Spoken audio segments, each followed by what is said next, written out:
નમસ્કાર દર્શક મિત્રો, સ્કાયનેટ મીડિયામાં આપનું સ્વાગત છે।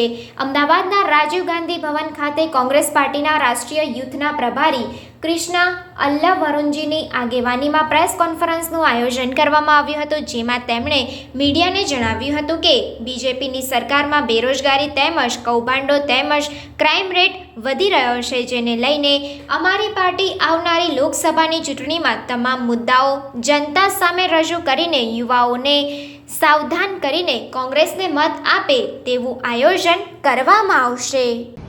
સમગ્ર દેશની અંદર હોય અને ગુજરાત જેવા પ્રગતિશીલ રાજ્ય ગાંધી સરદારના ગુજરાતમાં કસ્ટોડિયલ ડેથની ઘટના સતત વધતી જાય છે। ગુજરાત કસ્ટોડિયલ ડેથમાં અન્ય બાબતોમાં અન્ય માપદંડોમાં આગળ હોય તો આપણને ગમે, પણ કસ્ટોડિયલ ડેથમાં ગુજરાતમાં જે રીતે મોત થઈ રહ્યા છે, લોકો જીવ ગુમાવી રહ્યા છે પોલીસના ટોર્ચરથી, એ આપણા સૌના માટે ચિંતાનો વિષય છે। 2022ના એનસીઆરબીના આંકડા સ્પષ્ટપણે દેખાડે છે કે ગુજરાત સમગ્ર દેશમાં ટોચ ઉપર એટલે કે 14 લોકોએ પોલીસ કસ્ટડીના લોકઅપની અંદર જીવ ગુમાવ્યા। આની સાથે સાથે છેલ્લા 3 વર્ષના જોઈએ 2021માં 23, 22 રિમાન્ડ દરમિયાન 22 જણા 23માંથી, અને આમ સમગ્ર દ્રષ્ટિએ જોઈએ તો 3 વર્ષની અંદરના છેલ્લા 3 વર્ષના આંકડા એનસીઆરબી પ્રમાણે પણ ટોપ ઉપર ગુજરાત છે। આજ રોજ એક દુઃખદ ઘટના ફરી સામે આવી કસ્ટોડિયલ ડેથની। જૂનાગઢની અંદર મુકેશ જાદવ કરીને કોઈ ગુના બાબતે એને પોલીસે રિમાન્ડ ઉપર લીધા। પોલીસે પહેલા તેની સામે જે વાત સામે આવે છે, એના પરિવારો જે વાત કરી છે, એની પાસે 3 લાખ રૂપિયા જેટલી મોટી રકમની લાંચ માંગવામાં આવી। લાંચ એના પરિવારે કીધું કે અમે નો આપી શક્યા, અને એને પછી રિમાન્ડના નામે એને એટલો બધો માર મારવામાં આવ્યો કે તેના લિગામેન્ટ ફાટી ગયા, એને ફ્રેક્ચર થયું અને આજે એનું દુઃખદ મોત થયું છે। આ કરુણ ઘટના પછી પણ સરકાર તરફથી દરેક ઘટના પછી મૌન રહેવાનું। આ પોલીસના અત્યાચાર એટલે વર્દીની અંદરની આ ગુંડાગીરી, અને આ ગુંડાગીરીનો ભોગ વારંવારની હાઈકોર્ટની, સુપ્રીમ કોર્ટની ફટકાર છતાં પોલીસના લોકઅપમાં હોય રિમાન્ડ દરમિયાન જે રીતે લોકો જીવ ગુમાવી રહ્યા છે, મોટા ભાગના એસસી, એસટી, ઓબીસી અને દેવી પૂજક સમાજના લોકો છે। આ પરિસ્થિતિ સૌના માટે ચિંતાજનક છે। ત્યારે હું આપના માધ્યમથી માંગ કરું છું, સમગ્ર ઘટનાની મેજિસ્ટ્રિયલ ઇન્ક્વાયરી થાય, તપાસ થાય, જવાબદાર પોલીસ અધિકારી સામે તાત્કાલિક પગલાં ભરવામાં આવે। અગાઉની ઘટનામાં જેમ લીપાથોપી થઈ એવી ન થાય। નામદાર વડી અદાલતે પોલીસના અત્યાચારની 2-3 ઘટનામાં તાજેતરમાં, જેમ કે ખંભાતની અંદરની ઘટના, પછી ગઈકાલે બીજી એક ઘટનામાં વારંવાર હાઈકોર્ટ ફટકાર લગાવ્યા પછી પોલીસના તોડકાંડ સામે આવે, પોલીસનો નિર્દોષ નાગરિકો પરનો અત્યાચાર સામે આવે, છતાં તંત્ર કોઈ પણ પ્રકારના સુધારા તરફ વધતું નથી। આની માટે ભાજપા સરકારે પોલીસના વર્દીની અંદર આ પ્રકારની ગુંડાગીરી કરનારા ઉપર પગલાં ભરવા જોઈએ, અને જેનું મોત થયું છે એ પરિવારને તાત્કાલિકપણે ન્યાય મળવો જોઈએ એવી કોંગ્રેસ પક્ષ તરીકે અમે માંગ કરીએ છીએ। ગુજરાત પ્રદેશ યુથ કોંગ્રેસની આજની પ્રેસ કોન્ફરન્સની અંદર ઓલ ઇન્ડિયા કોંગ્રેસ કમિટીના જોઈન્ટ સેક્રેટરી અને ભારતીય રાષ્ટ્રીય યુથ કોંગ્રેસના ઇન્ચાર્જ શ્રી કૃષ્ણા અલ્લાવરુંજી, આઈવાયસીના રાષ્ટ્રીય સચિવ અને ગુજરાતના પ્રભારી રાજેશસિંહ સનીજી, ગુજરાતના ઉપપ્રમુખ મનીષાબેન, નર્મદા ગઢવી, ભાઈ જયમીન સોનારા, અમારા સોશિયલ મીડિયાના ઇન્ચાર્જ વિકી ભદુરિયાજી, મીડિયા ટીમના ઇન્ચાર્જ મુકેશ આનંદાજી, અમારા મુખ્ય પ્રવક્તા પાર્થિવરાજસિંહ, સાથે સૌ મીડિયાના મિત્રો, આપ સૌનું સ્વાગત છે। આજની પ્રેસ કોન્ફરન્સની અંદર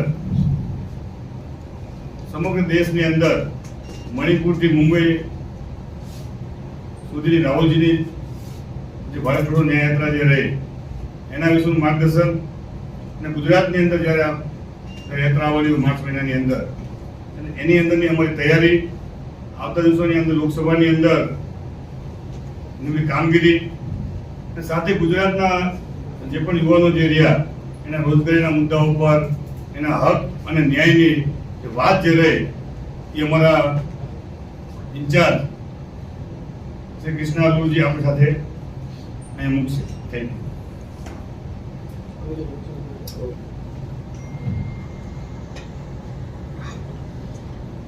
सबको नमस्ते।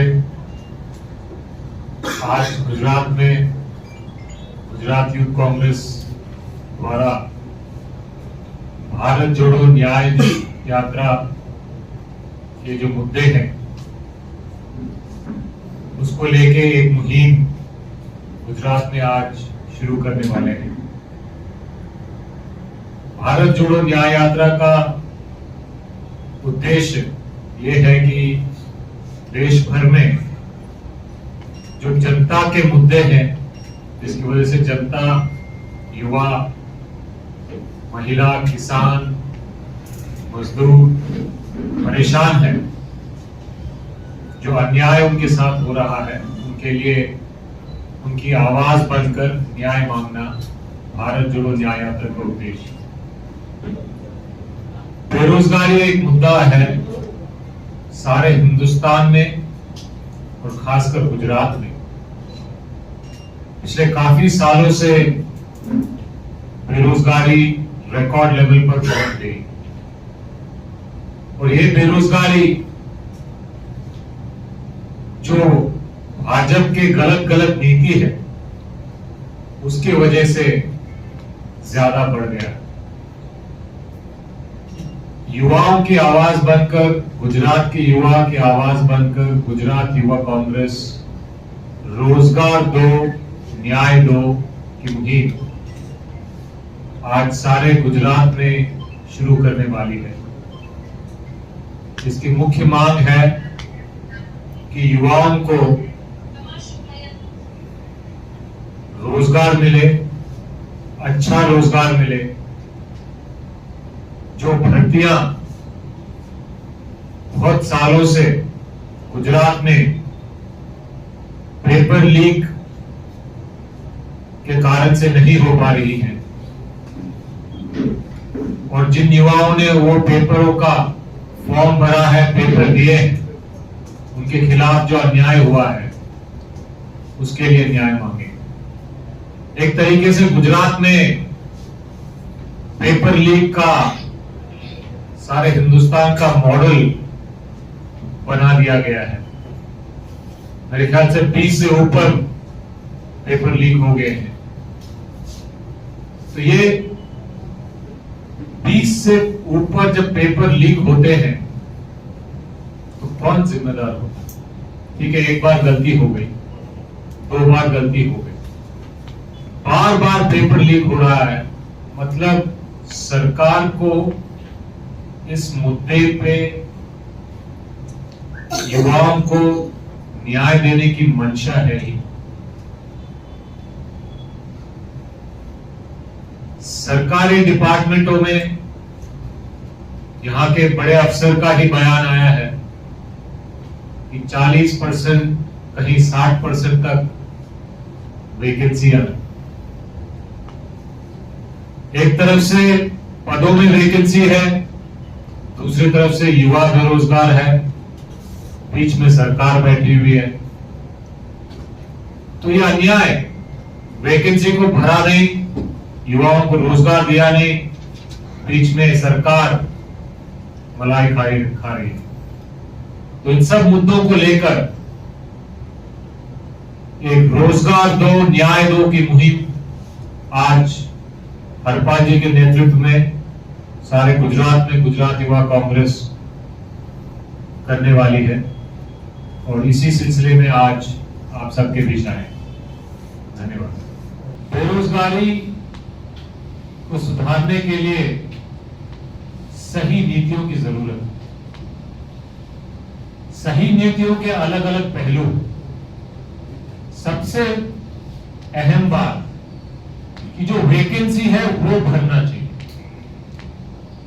क्योंकि किसी भी सरकार में अगर 40% 60% वैकेंसी है और 10 साल 15 साल 20 साल 25 साल से भरे नहीं गए तो तो इसके दो ही मतलब हो सकते हैं, या तो ये सरकार में रोजगार देना नहीं आता है, या उनकी नीयत नहीं, मतलब नीति भी गलत है और नीयत भी गलत है। तो सबसे पहले वेकेंट रोजगारों को भरना चाहिए। दूसरी बात, हिंदुस्तान में सबसे ज्यादा रोजगार एमएसएमई छोटे मध्यम उद्योगों से मिलता है। जब तक आपकी नीति छोटे मध्यम बिजनेसेस को ताकतवर नहीं बनाएगी और आप अडानी को अरबपति से कई हजार करोड़, कई लाख करोड़ का मालिक बनाने पे लग जाते हो, तो अडानी नौकरी नहीं दे रहा है। जो छोटा मध्यम बिजनेसमैन है, सबसे ज्यादा उद्योग वही देता है। और आपकी नीति ने बार बार अडानी जैसे लोगों को फायदा पहुंचाया है, और जो असली रोजगार देते हैं छोटे मध्यम उद्योगों को, उनको चोट पहुंचाया है। आपकी नोटबंदी की वजह से लाखों करोड़ों नौकरियां बर्बाद हुई। आपका गब्बर सिंह टैक्स की वजह से करोड़ों नौकरियां बर्बाद हुई। कोरोना काल में आपने बिना सोचे समझे लॉकडाउन लगवा दिया, उसमें करोड़ों लोगों की नौकरियां, रोजगार बर्बाद हुआ। तो जो नीतियां हैं उनको सुधारने की जरूरत है। कांग्रेस पार्टी ने हमारे सरकारों में पहले भी डॉक्टर मनमोहन सिंह जब प्रधानमंत्री थे, दुनिया भर में बहुत बड़ा आर्थिक चोट पहुंचा था फाइनेंशियल क्राइसिस की वजह से। ऐसे कठिन समय पर भी कांग्रेस पार्टी, डॉक्टर मनमोहन सिंह और यूपीए सरकार ने हिंदुस्तान में रोजगार बचा के रखा। और पिछले 10 साल के अच्छे दिनों में मोदी जी और भाजपा सरकार ने रोजगार बर्बाद करने का काम किया। तो कांग्रेस पार्टी को सरकार चलाना आता है, रोजगार दिलवाना आता है। हमने पहले भी किया है, आगे भी करके दिखाएंगे, क्योंकि हमारी नीति और नियत रोजगार को बचाकर रोजगार को बढ़ाने का। देखिए, राजनीति दल होने के नाते विपक्ष में कांग्रेस पार्टी, इंडिया अलायंस, दोनों का धर्म है कि हम जनता के मुद्दे उठाएं। अगर जनता बेरोजगारी से त्रस्त है तो हमारा फर्ज बनता है कि हम बेरोजगारी की बात करें। सरकार तो चाहेगी कि बेरोजगारी की बात ना हो, क्योंकि वो दोषी है। जब केंद्र में 10 साल हो गए, तो अभी दोबारा बड़ा चुनाव आने वाला है, तो जब भी कोई स्टूडेंट एक क्लास से दूसरे क्लास में जाता है तो उसको अपने मार्कशीट दिखानी पड़ती है, अपने रिपोर्ट कार्ड दिखाना पड़ता है। तो अब सरकार एक चुनाव के बाद दूसरे चुनाव में जा रही है, तो जनता को बताना जरूरी है कि उनका रिपोर्ट कार्ड क्या है पिछले 10 सालों में, और गुजरात में तो उससे कहीं ज्यादा लंबे समय तक। तो रिपोर्ट कार्ड में क्या लिखा है? रिपोर्ट कार्ड में यह लिखा है कि रोजगार देने में सरकार फेल, महंगाई कम करने में सरकार फेल, महिला अत्याचार कम करने में या रोकने में सरकार फेल।